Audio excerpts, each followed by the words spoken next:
అదేం పెద్ద బుద్ధిమంతుల లక్షణం అండి. అందుకోసమని ముందే మనం రక్షణ చేసుకోవాలి.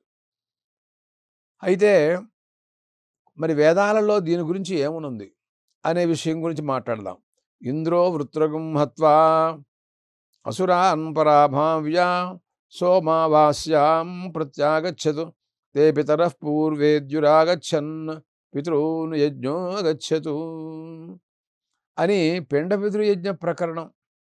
అంటే ఆహితాగ్ని దర్శ పూర్ణమాస యాగాలు చేయవలసినటువంటి కర్తవ్యం ఉంది.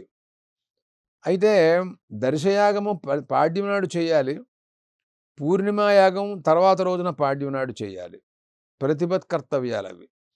కానీ పిండ పితృయజ్ఞ విషయంలోకి వచ్చేటప్పటికల్లా అమావాస్య నాడే పిండ పితృయజ్ఞం చేయాలి అని బోధించటం కోసమని ఈ వృత్తాంతం అంతా బయలుదేరి మాట్లాడుతోంది.